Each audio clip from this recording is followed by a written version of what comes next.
بسم اللہ الرحمن الرحیم۔ السلام علیکم صلی اللہ علیہ وآلہ وسلم۔ اگر قرآن مجید پہاڑ پر نازل ہوتا تو پہاڑ ریزہ ریزہ ہو جاتے۔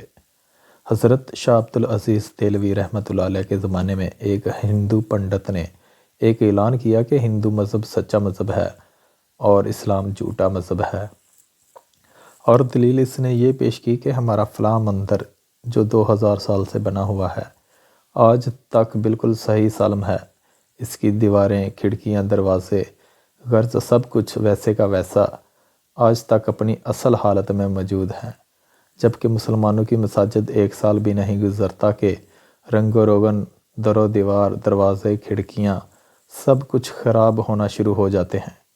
لہٰذا یہ اس بات کی دلیل ہے کہ اسلام مٹنے والا ہے اور ہندو مت باقی رہنے والا ہے۔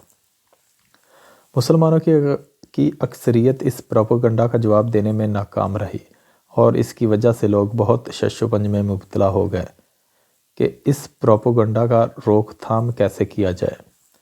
ایسے میں حضرت شاہ عبد العزیز دہلوی رحمۃ اللہ علیہ آگے آئے اور انہوں نے اعلان کیا کہ اس کا جواب میں دوں گا۔ پنڈت نے کہا، کیا جواب ہے؟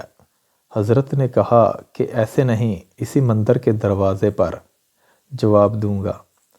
مقررہ وقت پر مسلمان اور ہندو سب جمع ہو گئے کہ دیکھیے کیا جواب دیتے ہیں۔ حضرت صاحب مندر کے دروازے پر کھڑے ہو گئے اور قرآن کی آیت، اس کا ترجمہ ہے، اگر اللہ تعالیٰ اس قرآن کو پہاڑ پر بھی نازل کر دیتے تو وہ پہاڑ بھی اللہ تعالیٰ کے جلال سے ڈر کر ٹکڑے ٹکڑے ہو جاتا۔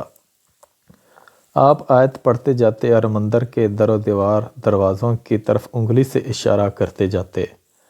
ایسے میں اللہ تعالیٰ نے آپ رحمۃ اللہ علیہ کے ہاتھ پر اپنے دین کی حقانیت کی کرامت ظاہر کر دی اور مندر کی دیواریں گرنا شروع ہو گئیں، دروازے ٹوٹنے لگے، مسلمانوں نے اللہ اکبر کا نعرہ لگایا۔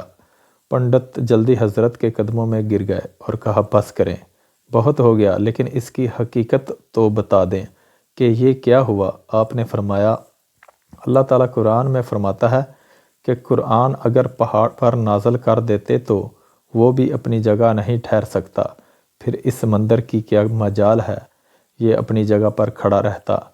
یہ تو مسجد کی عظمت ہے کہ اس میں روزانہ قرآن پڑھا جاتا ہے، پھر بھی اپنی جگہ پر کھڑا رہتا ہے۔ اللہ حافظ۔